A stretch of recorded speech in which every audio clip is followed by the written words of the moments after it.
يا إلهي. أوه، هو مسكني. هم شبح عناكب البحر أهو كده. دي هتكون آخر فرصة لينا. يا جماعة، احنا لسه واصلين واحد من أروع الأماكن على كوكب الأرض، وعندنا تحدي جامد النهاردة، وأنا عارف إنكم مستنيين تشوفوا حد مميز جدا. هي فعلا مهيبرة وبتجري ورا الكابوريا ومتحمسة جدا. هنا هي مراهقة صغيرة، أنا بقالي كام شهر بدربها علشان تحدي زي ده، وأنا وهي في الأيام الجاية هنشوف احنا ممكن ناكل إيه. هنروح ندور على أغرب الحيوانات، من اللي بتزحف على الأرض لحد أعماق المحيط الأزرق. بس خليكم معانا عشان بعد شوية أنا وفاروث هنروح لمكانها المفضل على كوكب الأرض. بس عايز أوريكم العدة اللي هنستخدمها في أول يوم. جبنا زعانف جديدة تماما، أسلحة بوسيدون دي، شوفوا قد إيه شكلها جامد، ومعانا ساطور إن شاء الله نستخدمه بعدين لتنظيف أي نوع من الحيوانات. يا جماعة أنا مش عارف بصراحة أنا وفروس هناكل إيه الأيام الجاية. لازم نصطاد أكل عشان نعيش هنا. فروس تقريبا ممكن تاكل أي حاجة، وأنا برضو تقريبا كده أظن يعني. معانا القناع هنا يا جماعة، ومعانا مدفع كبير قديم. هنركب الجيت سكي في أول يوم وهننطلق على المحيط الأزرق العميق. في حيوانات مجنونة دلوقتي هناك، أنا عارف إنها بتهاجر ونفسي أروح أشوفها. اليوم ده هيبقى يوم جامد جدا. زي ما أنتوا عارفين معانا الإنعاش السريع هنا، هناخده بعدين، بس هي حاسة بيه وعايزاه. أوعي إحنا بناخد ده بس لما نوصل للحضيض. بصراحة مش هكدب عليك يا فروث، هي دلوقتي متعبة جدا ومشاغبة قوي زي بارلي واتش، فمش عارف هتتصرف إزاي على الجيت سكي. وهحاول أوعد نفسي إني هاكل أي حاجة هي تاكلها إلا لو كانت سلحفاة كلب تاني أو حاجة زي كده. جاهزة ليوم كبير؟ جاهزة. هي فعليا بتبلني كل مرة والله. يلا بينا نروح نصطاد، هنسيب العصاية دي دلوقتي. يلا بينا. برافو عليكي، انتي فعلا أميرة، عارفة كده صح؟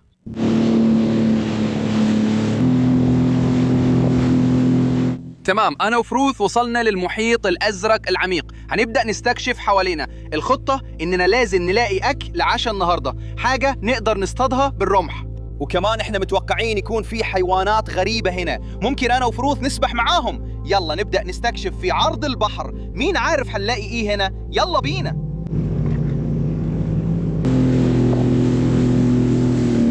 في حيتان قدامنا. جاهزة يا بنتي؟ يا نهار أبيض، ما تبصليش كده، يا نهار أبيض، إحنا بقينا حيتان. هم بيطلعوا بجسمهم كله فوق المية. انتي بتهزري؟ يا نهار أبيض يا جماعة، يا نهار أبيض. احنا لسه شايفين مجموعة كبيرة، غالبا هيكون في 3 أو 4 حيتان قدامنا. كانوا لسه بيطلعوا فوق 100 وبيتحركوا بجنون. هما عاملين دوشة جامدة. طيب انتوا شايفين النورس حوالين الحيتان كلهم مجتمعين حواليهم، عشان لما الحيتان بتطلع لفوق وبتخترق المية، الحيتان دي بيبقى عليها حاجات زي البرينجل وحاجات تانية بتكبر عليها مع الوقت، ولما بتطلع لفوق الحاجات دي بتقع والنورس بياكلها. النورس عاملين دوشة جامدة قدام. فروثي، عندنا حيتان يا بنتي، هنتأكد ان نديهم مساحة. فروث متحمسة تشوف أول حيتان في حياتها. عندنا شوية هنا قدام، بصي عليهم يا فروث. احنا مش فاهمين ايه اللي بيحصل. اهو كده. واو تمام، هما بيغطسوا دلوقتي. هما هناك، فيه 2 منهم. الحيتان بتعمل ايه؟ هما بيتمشوا كده وبعدين بيغطسوا لتحت وبعدين بيطلعوا لفوق وبيعملوا قفزة. فاحنا بنتأكد اننا بنحاول نبعد عنهم شوية علشان مش عايزينهم ينزلوا فوقينا على طول. بس هنا، انتي هنا شايفاه يا بنتي، هنا تقدر تشوفيهم. هم فعلا عندهم ديل مميز لكل واحد فيهم، وده زي بصمة صباعنا بالظبط، وده تقريبا الطريقة اللي بيعرفوا بيها كل واحد وبيعدوا عددهم هنا. هم بينفخوا شباك فقاعات دي واللي فعليا بتحبس كل البلانكتون، وبعد كده بيعدوا من خلالها وبيفلتروا وبيأكلوا. تمام، أنا وفروث احنا داخلين. انت جاهزة يا بنتي؟ قدامنا مجموعة من الدلافين، في منهم كتير جدا، هم هنا قدامنا بالظبط. يا نهار أبيض، فرود فروث سلم على الدلافين. يا نهار ابيض، بص عليهم، هم هنا قدامنا. في حرفيا مئات منهم هنا قدامنا. يا نهار ابيض. تمام، احنا قربنا شويه دلوقتي. زي ما انتم شايفين الميه شكلها فعلا جميل جدا. فاحنا هنكمل على الساحل شويه كمان، وبعدين هننط في الميه ونشوف لو نقدر نلاقي اي نوع اكل نبدا بيه التحدي ده. فروسي اكيد جعان جدا دلوقتي، وانا كمان بدات احس بالجوع. تمام، زي ما انتم شايفين هنا في شعاب مرجانيه. انا هنط في الميه واشوف لو اقدر اجيب اي نوع اكل لفروسي. شكلها حلو جدا.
يلا.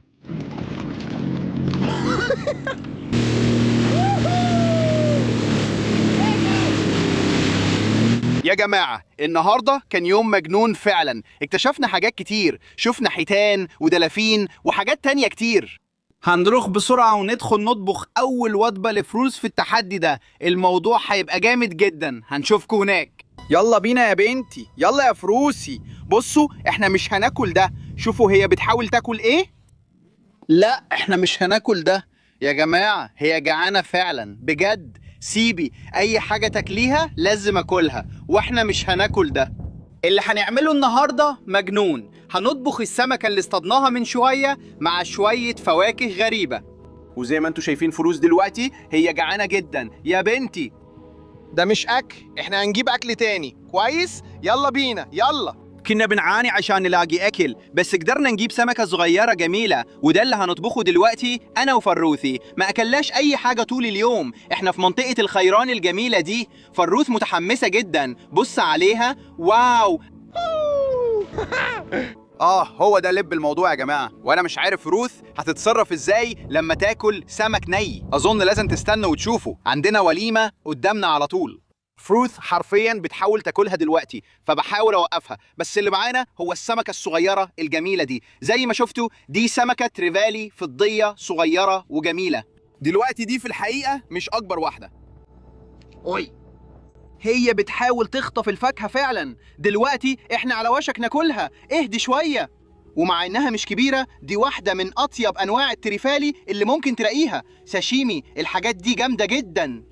لحمهم من أنصع اللحوم البيضاء على كوكب الأرض. هنفتحها على طول وهوريكم ليه. فعلا مش معقولة، بس بصراحة مش عارف إذا فروس هيحبها ولا لأ. الأول هننضفها. وعندي قدامي شوية فواكه غريبة وعجيبة فعلا، وهنستخدمها في طبخ لحم التريفالي ده. الموضوع هيبقى جامد جدا أنا وهي، وهنأكل سمك ني على الغدا. مش أظن إن في كلب قبل كده أكل ساشيمي، هنجرب معاها. هبدأ أنظف السمكة، وأنا بعمل كده فروث غالبا هتجري في الخلفية وتدور على الكابوريا والحاجات دي. القاعدة إن أي حاجة هي تاكلها لازم أنا كمان أكلها، يا رب ما تجيبليش حاجة غريبة. هبدأ أقطع جنب العمود الفقري هنا وألف في السكينة، هحاول أفضل قريب على قد ما أقدر من العمود الفقري، بعمل قطع صغير كده. اللحم فعلا لسه بيتحرك في السمكة دي، هو كده طازر الدرجة دي؟ بحاول أمشي السكينة قريبة جدا من العمود الفقري وأطلع بيها لحد الديل. جاهزين تشوفوا ده؟ بصوا كده، ده لازم يكون من أنصع اللحوم على وجه الأرض. تقريبا ما سبتش حاجة على الهيكل العظمي ده. فروس متحمس؟ احنا على وشك نتغدى. أنا بمسح عليها كل الطبقة اللزجة دي. ما تقلقش، فروس دايما عليها رمل وملح وريحتها سمك، هي مستنية الأكل بصبر. يا جماعة شايفين الخط الصغير ده اللي فيه دم؟ ده الجزء اللي لازم تشيله. أي حاجة من دي هتدي طعم معدني. احنا عايزين بس القطع البيضة الجميلة اللي من بره، وتأكد إن مفيش فيها عظم. أنا وفاروس عندي هنا 3 قطع صغيرة، بص قد إيه اللحمة دي بيضة وجميلة شبه الشفاف كده. وهنستخدم عصير الفواكه الغريبة دي علشان نطبخ اللحمة دي فعلا. دلوقتي اللي هيحصل إن كل الحموضة اللي في الفاكهة والحاجات دي هتبدأ تتشرب في لحم السمكة دي واحدة واحدة، وبعدين أنا وفاروس هنقدر ناكل ده على الغدا. الغلط كله من ده إن الحموضة كلها تطبخ السمكة. معانا الليمون التقليدي، دي الطريقة اللي بنعملها دايما يا جماعة. كل ده هيبدأ يغير لونه واحدة واحدة وهو بيتطبخ. حطينا شوية أناناس صغيرين، هنحط دي هنا. جاهز للغدا؟ بص قد إيه شكلها حلو. إحنا فعلا هنا تمام. احنا عندنا هنا الليمون، وعندنا اناناس، وكمان عندنا فاكهة الباشن فروت. هنا هنستنى حوالي 15 دقيقة، المفروض كل الحموضة تدخل في اللحم، وبعد كده انا وفروت هنقدر نتغدى. يلا بينا، يلا نلعب. كنت فين؟ كنت فين؟ كنت بتجري في الطين؟ انت فعلا كنت بتجري في الطين؟ ده المكان المفضل ليها تروح له. بس لازم تفضل معانا عشان بكرة هنروح للطين ونجري ورا حيوانات مجنونة. بصراحة مش قادر استنى اجيبكم معايا. بس دلوقتي هنستنى السمك بتاعنا يستوي ونروح نلعب. يلا بينا، يلا نطبخ. يا نهار ابيض يا جماعة، بصوا كده، في حاجة جوه هنا مش عارف ايه هي، انت حتى مش هتشوفه. اكيد هو اتسحب هنا في البركة دي وقت الجزر. يا نهار اسود، بصوا عليه. يا صاحبي أنا بحاول أساعدك. تمام، مسكته. الحاجة دي فعلا فيها سم كفاية يقتل 30 بني آدم يا جماعة، يعني مستحيل أنا أو فروت ناكله. هنسيب ده يروح يا فروت، مش هنقدر ناكله فهنسيبه. ما تحاولش تمسكه، سيبه يعوم، اوعى تاكله.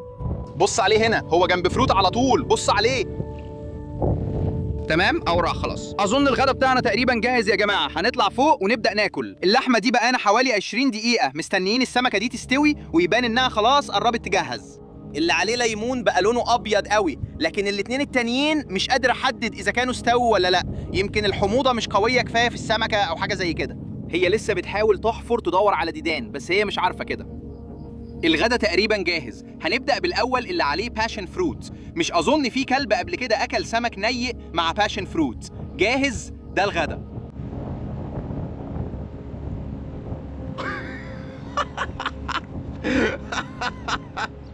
مش أظن إنها عجبها، أنا هجربها. مش شايف إن الباشن فروت كان قوي كفاية عشان يطبخ اللحمة. طيب يلا نجرب الأناناس. تعالي هنا. يلا نجرب الأناناس. لا، الأناناس تقريبا ما عملش حاجة. يلا نجرب الليمون. يلا بينا، أظن هي ممكن تعجبها دي. شايفين؟ هي بس محتاجة تجربها. يا جماعة الليمون هو أحسن واحد بدون منازع. بكرة هنغير الجو شوية وهنروح لمنطقة المنجروف العميقة. مش قادر أستنى أوريكم ده يا جماعة. فلوس هتكون خارجة عن السيطرة، ويا رب نقدر نجيب لها اكل اكتر لبكره، وكمان شويه حيوانات بريه. بصراحه ده هيكون من اكتر الحاجات المضحكه اللي حصلت. كنت بحط اللحمه في بق فروسي، وبعد كده كانت بتاخد دقيقه كده تفكر فيها، وبعدين تكتشف انها مش عاجباها. اسمعي، بوعدك هجيب لك بكرة حاجة لذيذة هتعجبك ونروح مكانك المفضل. اسمعي. تمام، أنا وهي هنشوفكم بكرة الصبح بدري. غالبا هتروح تجري ورا العصافير الصغيرة. تمام، هنشوفكم وقتها. يلا دلوقتي عايزة السمكة. دلوقتي عايزة السمكة، مش كده؟ دلوقتي جعانة.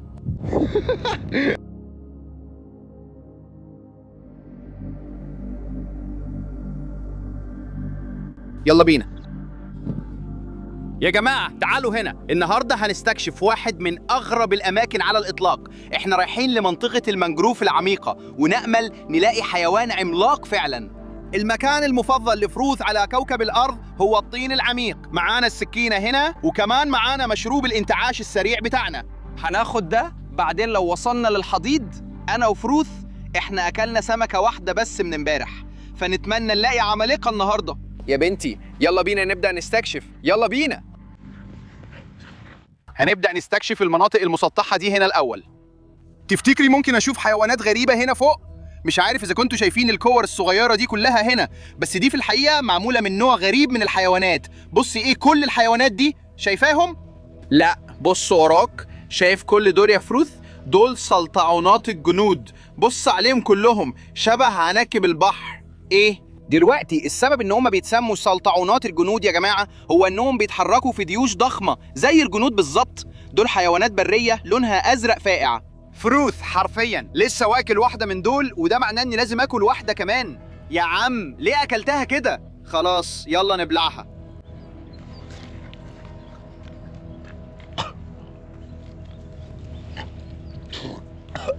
يا فروث ليه كان لازم تاكل دي؟ بجد حسيت كأن في ازاز بينزل في زوري. القشرة دي جامدة جدا. احنا لقينا الكنز الكبير بجد. بص على الحاجات دي، دول عناكب بحرية عملاقة. بص على الحاجة دي، ده وحش فعلا ولسعني دلوقتي. خطة الهجوم النهارده يا جماعة اننا نشوف هنلاقي ونصطاد ايه للاكل بأبسط الطرق، بس هوريكم احنا هنستخدم ايه. صح، وجبت كمان حاجة لفروث يلبسها على الجيت سكي. تمام يا جماعة، عندنا سمكة بوري كبيرة هنا. الحاجة دي بايظة خالص وما اقدرش اكلها. هنحطها جوه وبعدين هنقفلها ونرميها في منطقة المنجروف. ان شاء الله كابوريا كبيرة هتيجي وتدخل هنا وتبدأ تاكل في السمكة البوري الوسخة دي، وبعدين نقدر نطلعها بعدين ونمسكها. أنا هقطعها دلوقتي. هنقفلها وحطينا أفاصل كابوريا على الجيت سكي، بس أنا جبت النضارة الشمسية دي عشان فروث هنحطها عليها عشان لما نعلقها على الجيت سكي تقدر تشوف إيه اللي بيحصل. هي النظارة متثبتة كويس؟ اسمع، لازم تتأكد إنها متثبتة. أيوة تمام، أنا وفروث جاهزين نتحرك. اسمع، متحمس؟ هنصطاد شوية كابوريا. يلا بينا يا فروث. ياهو!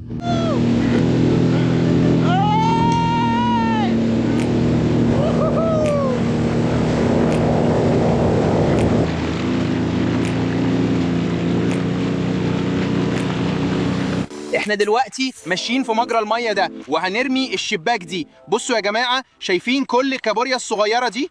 بص، في كابوريا تونية صغيرة تانية.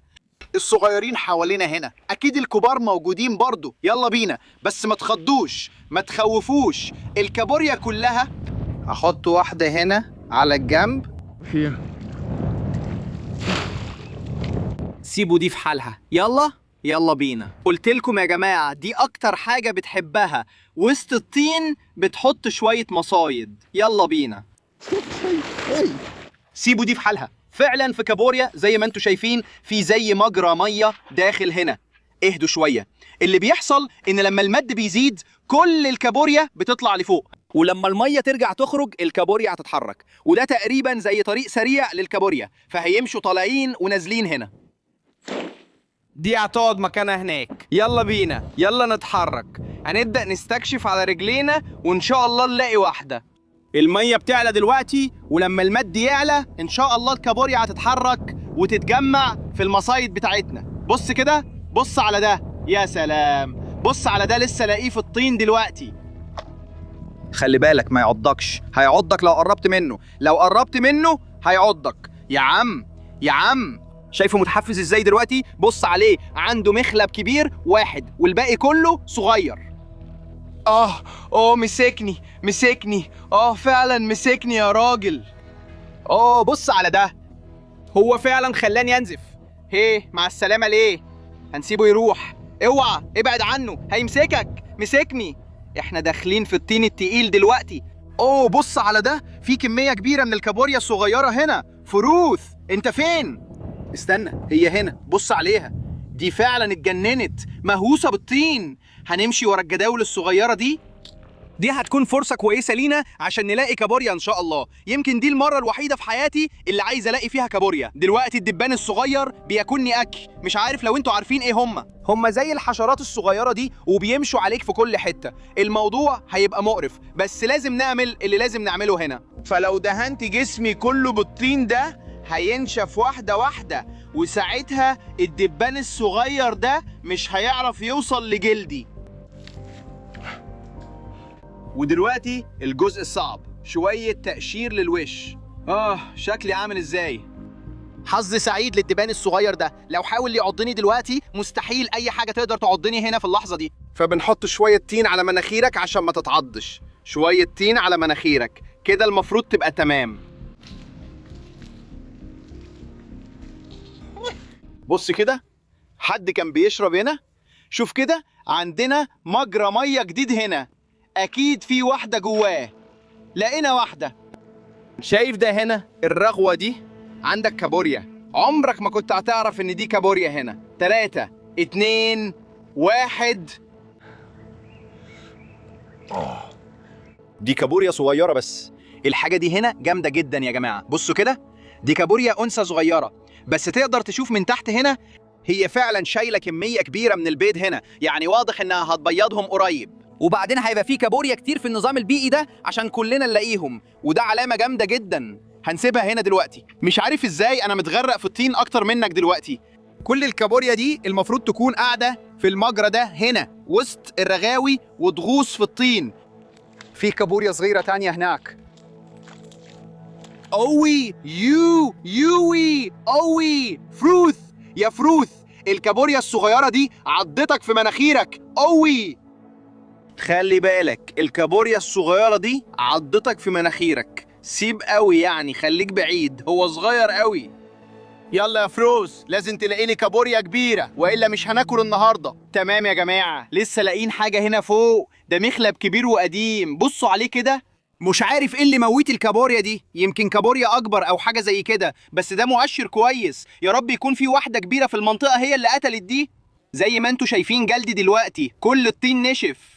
النمل الرملي ده ممكن يبقى مزعج جدا، حرفيا يخليك تجن. هتفضل تحك في نفسك زي المجنون. في كابوريا صغيرة كتير بصراحة، بس مش لاقيين أي واحدة كبيرة. بص عليها، بتحاول تمشي من هنا. يا سلام، دي بتقع فيه حرفيا. الأرض هنا غريبة جدا بصراحة. انت بتعملي ايه؟ ليه بتتوسخي كده؟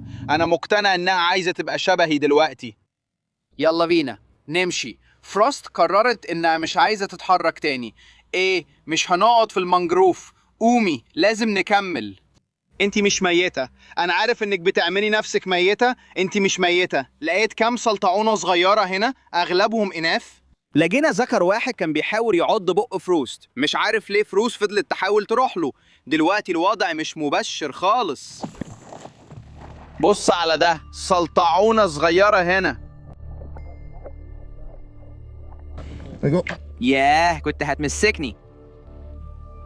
بص على ده، هو ده اللي بندور عليه، بس احنا عايزين واحد كبير قوي مش الصغير ده. تمام، هنرجعه مكانه.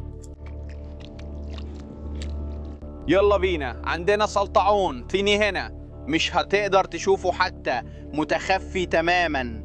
اللي هعمله اني هحبسه بصباعي وبعدين المفروض اقدر امسكه. تمام؟ جاهز؟ دي أنثى صغيرة تانية هنا، تقدر تشوفها شايلة بيض تحتها، فاحنا مش عايزين نضايقها كتير. هنسيبها تروح، ما تجريش وراها، هنسيبها تقعد مكانها. ابعد، دي بنت صغيرة زيك بالظبط. يلا، لازم نلاقي واحدة كبيرة.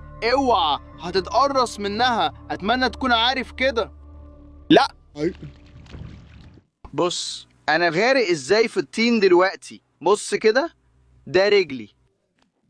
بصوا هنا يا جماعة، احنا لسه لاقيين بلحة بحر طينية هنا، هنحطها في جيبنا ورا، يا رب نلاقي سلطعون معاها بعدين. لقينا واحدة تانية.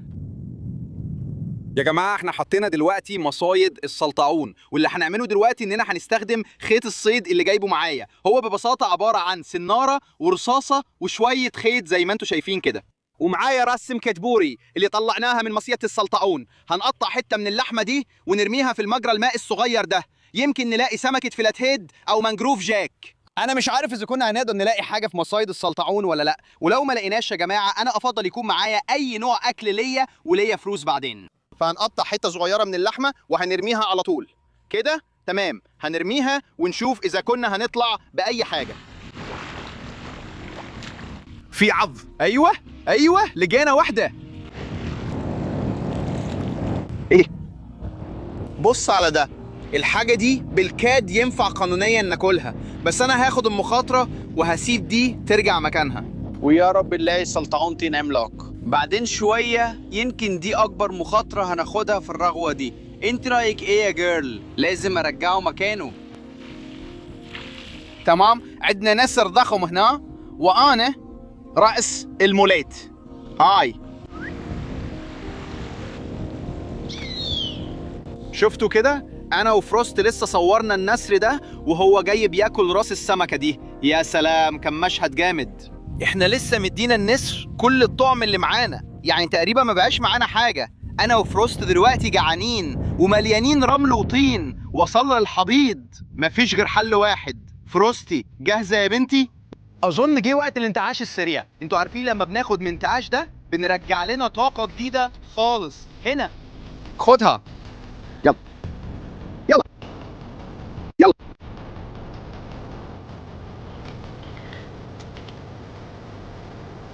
يوهو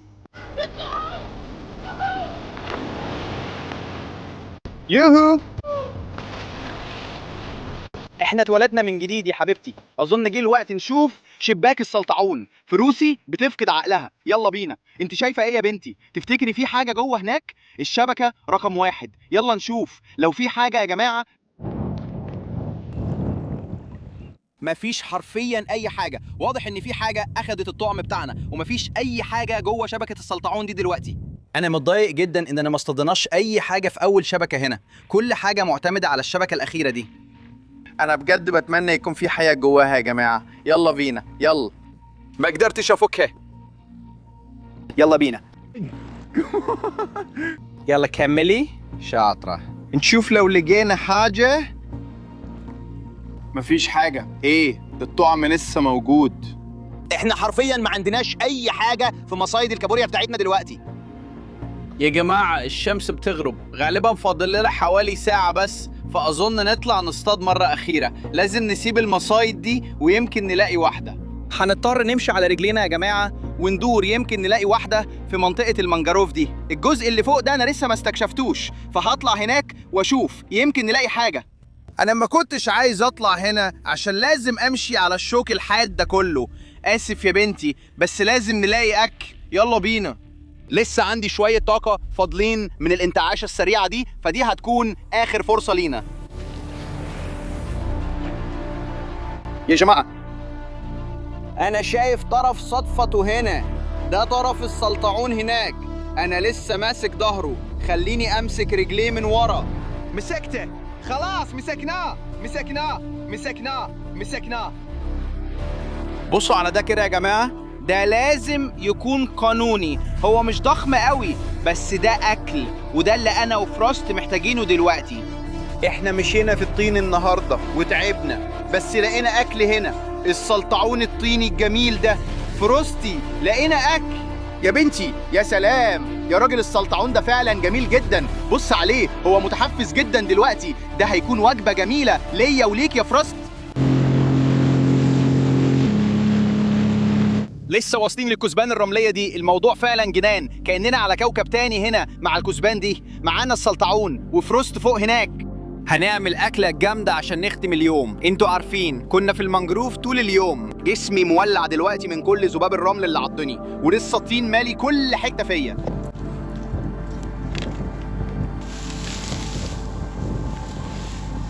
هيبقى تمام. احنا عملنا حفرة النار هنا فوق يا جماعة، في حطب صغير ناشف ممتاز هنا، هنروح نجيبه. كل الحاجات دي هتولع بسهولة جدا. انت المفروض تساعدني اجمع الحطب، انت مش بتساعدني. يلا. انتوا شايفين دي لونها برتقالي فاقع، والسبب في كده انها مصدية جدا. هو فعلا على وشك يغير قشرته، وده معناه ان جوه المخالب دي هنا هتكون مليانة جدا جدا. وكمان جبنا بلح البحر اللي في الطين ده وهنطبخه.